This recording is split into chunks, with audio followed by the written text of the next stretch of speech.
So last time when we dealing with the homework, there's a question say we need to draw a labor supply curve. Okay, so basically this is the decision by the person to choose how much for leisure and how much is consumption. And this time I made a little mistake because leisure and consumption, they are both normal goods. Okay, if they are both normal goods, then the income effect must be positive. Okay, so when you're dealing, so for example, if it is this case, right? So we have 0.1 here, okay, and we have 0.3 here. So if you want to have a positive income effect, and so the goods will be normal, you have to draw 0.2, okay, you have to draw 0.2 to the right of 0.3. Okay, 0.2 has to be to the right of 0.3. And in this case, so again, we have 0.1 to 3, that is substitution effect. And as always, okay, as always, substitution effect is negative. Okay, substitution effect is negative. So whether it is interest rate, right, intertemporal consumption, interest rate goes up, consumption goes down. That is the substitution effect. And so when wage rate goes up, okay, when wage rate goes up, what happened? Your opportunity cost to have leisure goes up. So because of that, substitution effect is negative. And then wage rate goes up, you work more rather than have more leisure. And of course, we say leisure is a normal good. So from 3 to 2, what happened? From 3 to 2, that is income effect. And when your income goes up, what happened? You consume more leisure and also consume more consumption. Okay? So sorry that this time I made a little mistake here because I may have drawn 0.2 a little bit far to the left. It should be to the right. Okay? So hopefully you can change your notes and correct it. Okay, and we have 2 more questions. So let's turn to page 143. Okay, page 143. And I have told you, we will not discuss chapter 6. Chapter 6 is on uncertainty, okay? Because usually it's a more advanced topic. And so because we only have limited time and we will skip it. And then when we finish these 2 questions, we will move to production, okay, producer's behavior. Okay, so is it possible for reduction in income taxes to increase work effort? If so, sure. If not, explain why not. Okay, 谢金佑. Question 16. Is it possible for reduction in income taxes to decrease work effort? Okay, reduction in taxes, what happened? 谢金佑. Your income goes up. Okay? So then will you will work more or work less? That's easier, right? Your income goes up, so you're going to work more or work less? Work more. What about less? So we talked about consumption tax and income tax last week and spent quite a lot of time on it. So it is tax goes down, right? Tax goes down and your income goes up. So the question is, you're going to work more or less? So you say you're going to work more or less? You're going to work more. Okay. Why?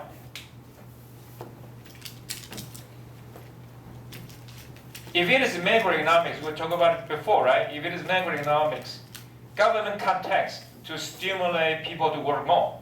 Okay? And so, what about this? Will you work less? Sorry, hold on.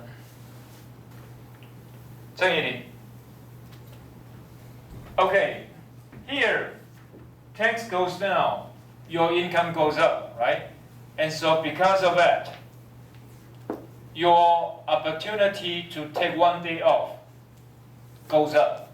So because of that, you work more. Okay, that's Xie Xinyou's decision.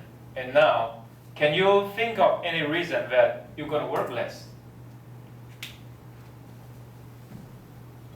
Is it possible you work less? So Xie Xinyou tell us, okay, because the opportunity cost to take a day off goes up, right? And so you're going to work harder, you work more. So Zheng Yilin, can you offer us any reason that you're going to work less?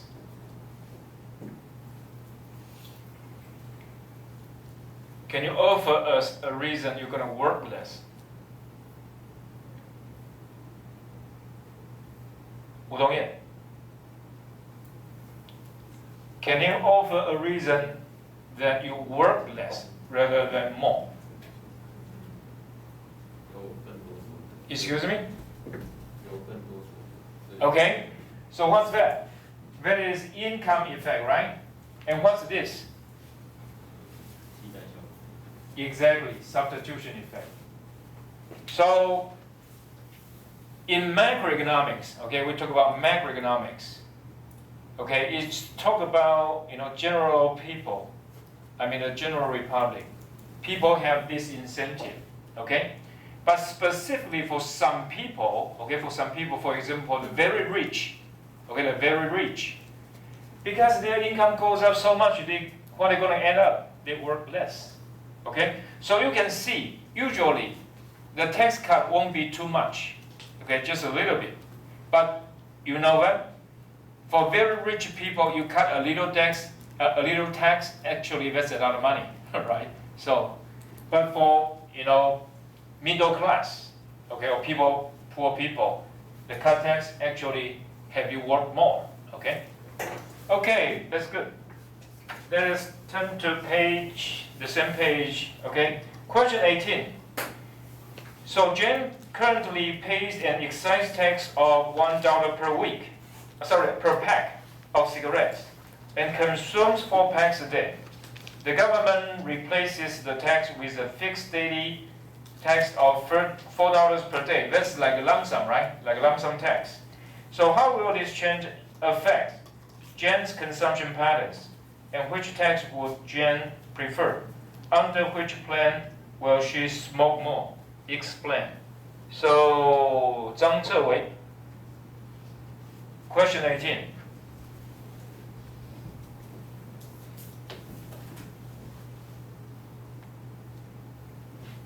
Question 18, answer.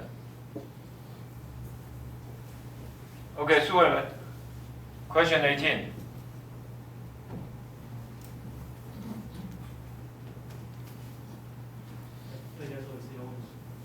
Question 18.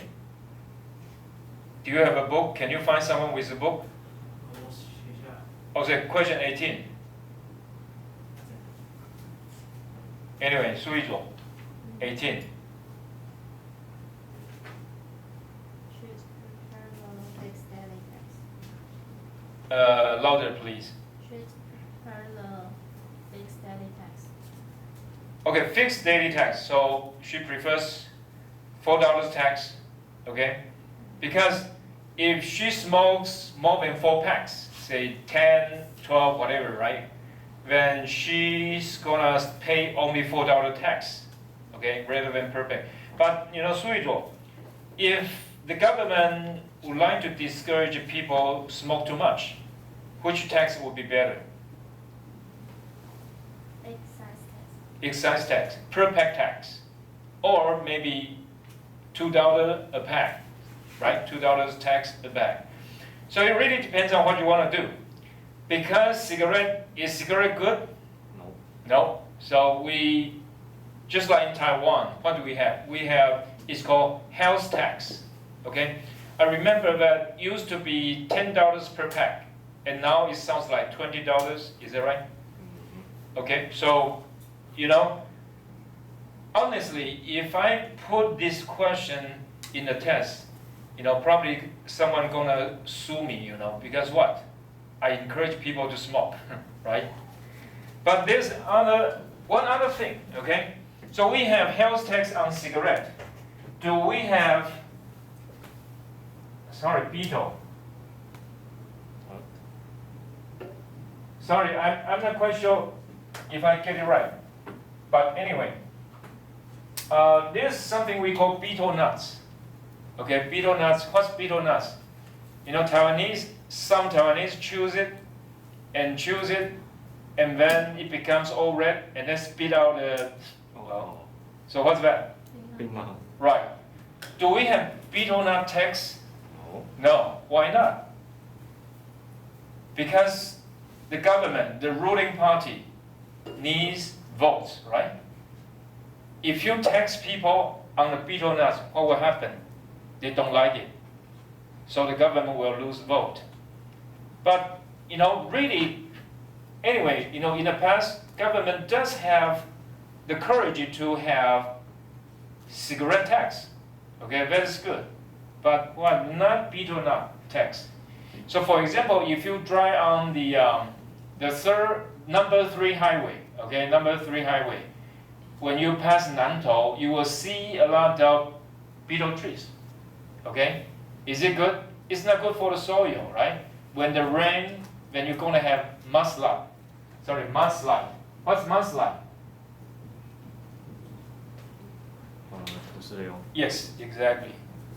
So anyway, if I am if I'm in charge, sorry, I should say if I were, okay, if I were in charge of the Treasury Department, I'm going to put this tax on people, right? Because that's the right thing to do. You know, beetle nut trees destroy a lot of soil, right? And you know, because of that, you lose a lot of water. And this year, what do we have? We have drought, right? So, anyway, so that's it. We finished the discussion on consumer theories. We will get to producers now. Okay, turn to page. Sorry, let me check.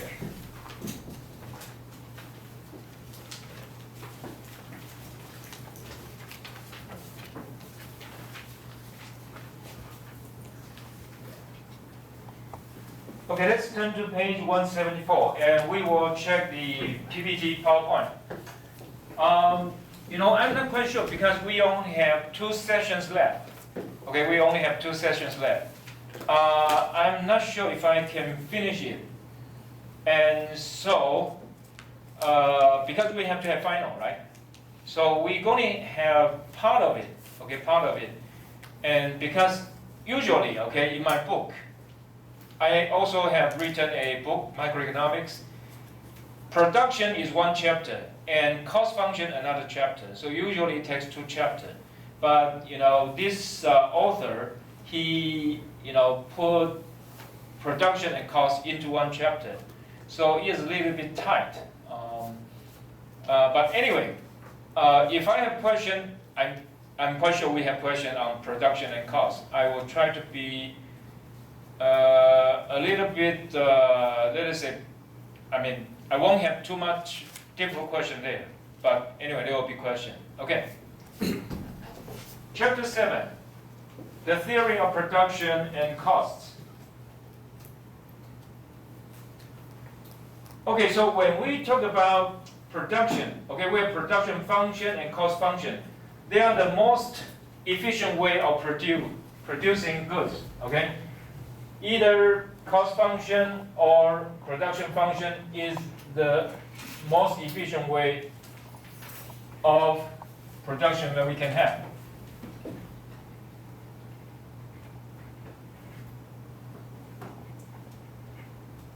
Sorry, turn on the light, thank you.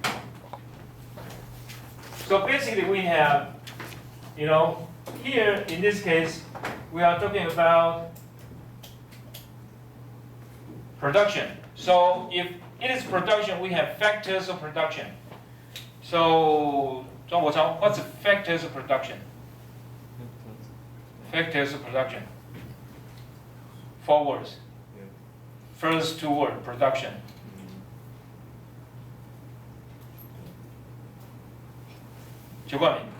Factors of production.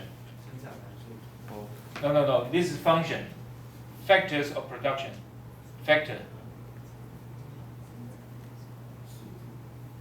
I heard it. 哦，装不到。生产要素。 Yes, exactly. Okay. So when we talk about consumers, we have X1, X2, or XY, right? Two goods. But we can apply the same thing here. But to make it a little bit realistic, we have L and K. Okay. So what is L? L is labor. Okay. What is K? Capital. Okay. Is equal to Q. So this production function assumes the most efficient way of production. Actually there are a lot of similarity between the analysis of consumer and producer. So let me briefly tell you everything here. But this part will be a little bit more difficult. But any question related to this part, we will defer it to the next semester. So first of all, let us review a little bit, okay? Because we will have that in question in the final, right? So let us review a little bit on consumer, okay? So you have XY, right? You have XY, and you need to know how much this person has. So we call it budget constraint, right? Budget constraint. And when you have this budget constraint, you need to know the slope, right? The slope of this budget constraint. And then we say, how this person gonna choose, right? How much X or how much Y? So we need to figure out what's his preference. His preference is what we call utility function, right?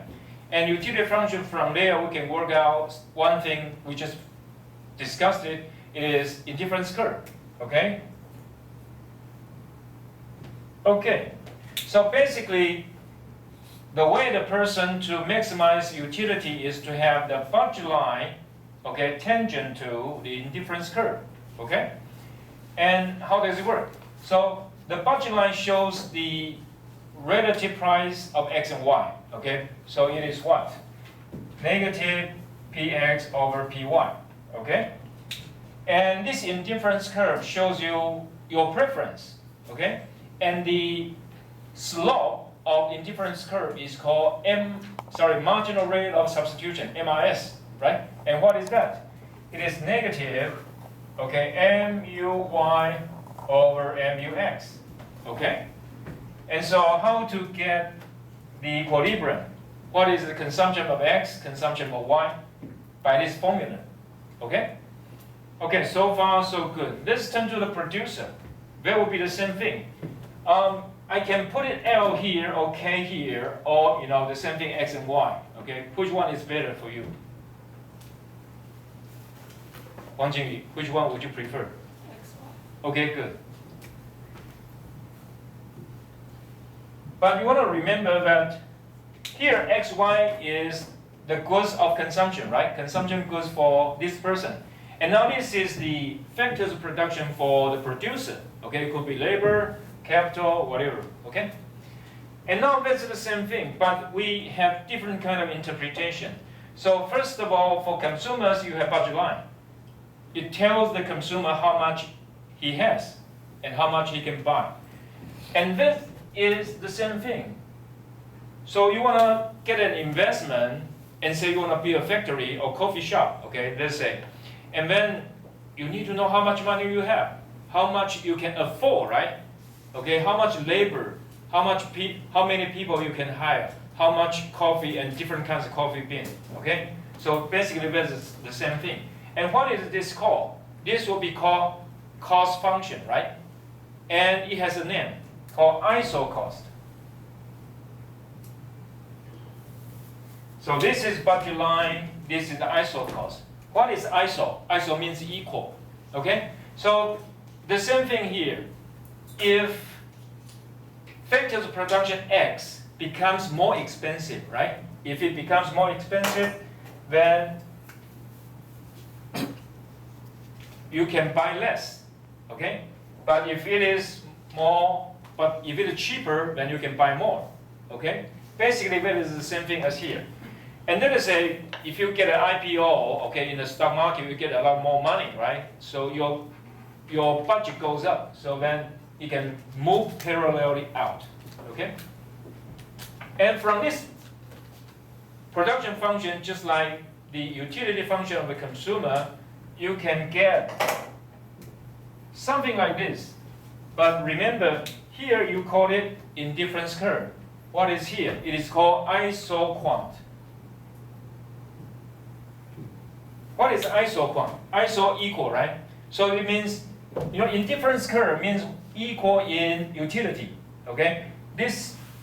Along this indifference curve, the satisfaction level is all the same. And here, along this line, okay, along this curve, the production level is all the same. So because of that, we call it isoquant. And so, what is the cost function? The cost function will be because here, we say Px times x plus Py times y is equal to M, income, right? Okay, this is how we formulate it, okay? But here, because it's producer, okay, we put it a little bit different. And usually, so let me put it this way. If we have L and K, okay, what will we do? So the wage rate, the price of labor is wage rate, right? Okay, so wage rate times L, okay? And what is the cost the price for capital? The price of capital will be R, and it's equal to C, okay? But suppose, we want to use X and Y, we better not use PX, we use W, okay? Because basically that means that's the price of factor. So we have W L times L plus WK times K is equal to C. Okay? Hold on, let me stick to this one, okay? Let me stick to this notation, okay? And so here, what is the slope? Okay, what is the slope of the iso cost? The slope of iso cost, so remember here, down here, it is price of Y, right? Price of Y, so that's the vertical axis, okay? The price of the vertical axis, and the price of the horizontal axis, okay? And so here, it will be the price of vertical axis, and vertical axis, it will be L, and here it will be K, right? So it will be R over W, right? Okay? And the same thing here. This is the marginal utility of the vertical axis, good, right? This is the marginal utility of the horizontal axis, good. So it will be negative, okay? Be careful here, because here we talk about consumer, so it is marginal utility, right? Here we are talking about producer, so that's what? Marginal product, okay? So it is marginal product of K, marginal product of L, okay? So basically the reasoning, the way you analyze the whole situation is the same. Here, it is the way for consumer to choose between X and Y, and here is the way for a producer to choose between factors of production. And so, okay, if labor becomes more expensive, okay, if labor becomes more expensive, you will use more capital to substitute for labor. And if capital is more expensive, then you will do the opposite, okay? Questions? So basically, it is the way you analyze it, okay? So very simple, okay, in terms of, but if I put down some other extra, so there are two concepts, let me put it down here. Returns to scale, and economies of scale,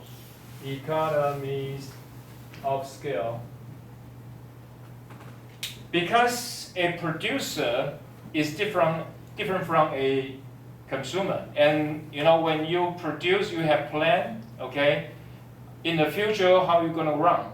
So For consumer, we don't say short run or long run because whatever you choose, that's what you choose.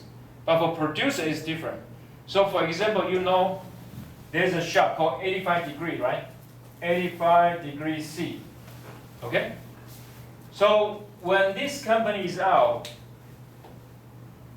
the boss did not know whether you're gonna be successful or not. You're gonna make money, make profit out of it. He did not know, right? But it turns out that people love it. If people love it, so perhaps he just had 1 or 2 shops. But then he had to have a long run plan. Okay, long run plan, what happened? He had a lot more shops. So for production, we have 2 ideas called long run and short run. Long run and short run. 李运想, what's a short run? Okay, good.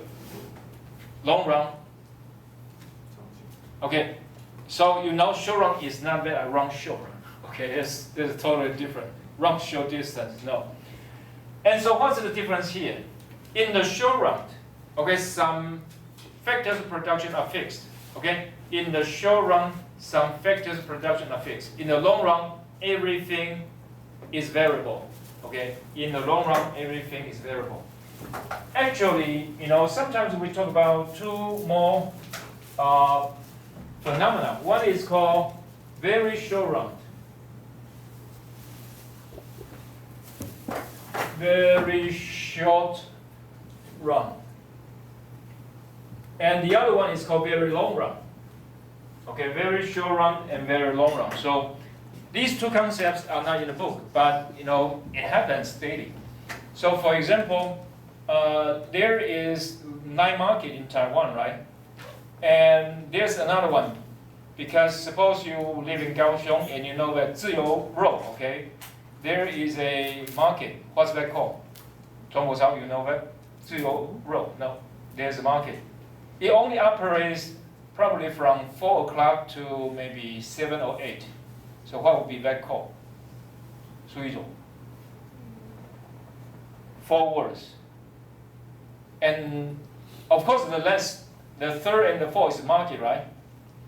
So the first one is called yellow. Exactly, louder. Yes.